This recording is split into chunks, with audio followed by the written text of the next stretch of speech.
Everybody knows who Donald Trump is. Even his supporters know who he is. We got to let them know who we are. We choose unity over division. We choose science over fiction. We choose truth over facts. And so, folks, if you're interested, join me. I could use the help. That was former Vice President Joe Biden giving his soapbox speech at the Iowa State Fair today. He and Montana Governor Steve Bullock were the first two presidential hopefuls to appear on the stage in Des Moines. In total, 23 presidential candidates will make a soapbox speech at the fair over the next week. Gun control, health care, and the economy are likely to be topics of discussion. Biden is focusing on Iowa early in his campaign. The battleground state is a place where he struggled in previous presidential runs. During his most recent bid in 2008, Biden finished in 5th place in the Iowa Democratic Caucus. He received less than 1% of the vote, behind Barack Obama, John Edwards, Hillary Clinton, and Bill Richardson.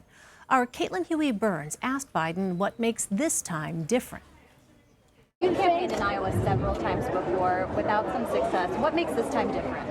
I can afford to do it now. I've got a lot of support, and I've been able to raise over almost 300,000 contributors that allow me to be able to compete and put together a staff. I think we're now in a position where we'll have as many headquarters open. Look, people want to be asked.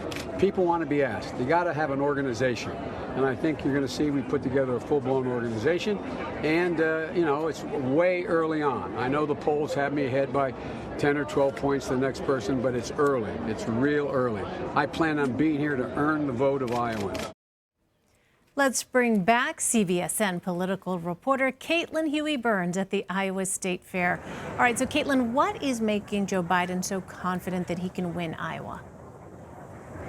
Well, he's coming into this race as the front runner. He notes that polls do show him ahead, and he was able to really build out an organization here and attract some top talent. But he also told me and reporters there that this race is still so early on, that it is still fluid. And so he was trying to also set expectations for himself and for the race. Pledging to be back here and campaigning here in Iowa. Today there was a huge crowd around him. He definitely was feeling that kind of energy. But the key for him is trying to maintain that front runner status here in Iowa as these other voters start to meet all of these other candidates who have also been campaigning here and building up organizations here. So on that point, Caitlin, which candidates have put together the biggest ground operations in Iowa? Well, we've seen Elizabeth Warren's campaign really build slowly and steadily to have a really robust, expansive organization here in Iowa. Cory Booker also has a very large team on the ground here in Iowa. And those candidates say that this is the way to win this caucus, the first caucus, that they still believe that on the ground retail campaigning, really turning out your base supporters, your core supporters to turn out for that caucus will win the day. And that's interesting because we've talked a lot about how this race has kind of become nationalized, that with the debate structure and with the prominence of Donald Trump, of course, overarching everything, candidates have been vying for attention, competing on kind of a national stage. And Iowans and those campaigning here in Iowa maintain that it still matters, that it's still important to do the basic fundamentals of campaigning. So we'll see kind of how that pays off. Well, we know that gun control is being debated again after mass shootings in Dayton, Ohio and El Paso, Texas. Are both candidates and voters placing an added emphasis on the issue?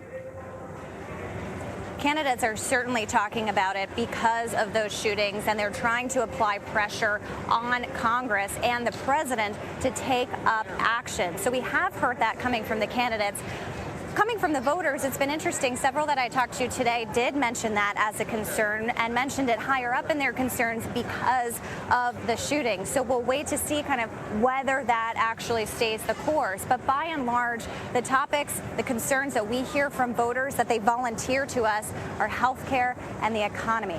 They also, Democrats at least, that we've been talking to here, place a higher priority on defeating Donald Trump.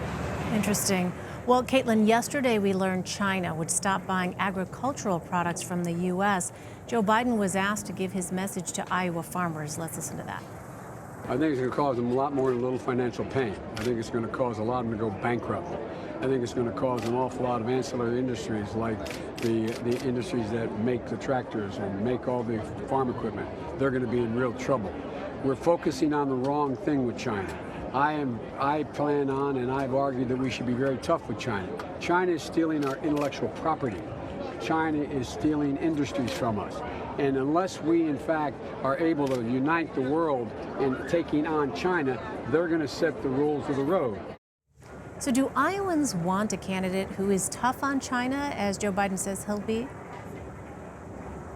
What they say that they don't want is any uncertainty, especially as it pertains to their line of work. What Biden was responding to there was this sentiment that we have heard from Trump supporters who are working in farming, working in agriculture, who are directly affected negatively oftentimes by Trump's trade policies, who have still said that short-term pain is better for the long run. And so you have Democrats here trying to speak to those voters and trying to kind of convert them back to Democrats. So here in Iowa, you're going to hear candidates talking about the president's trade policy and talking about what they would do to attract voters in rural communities.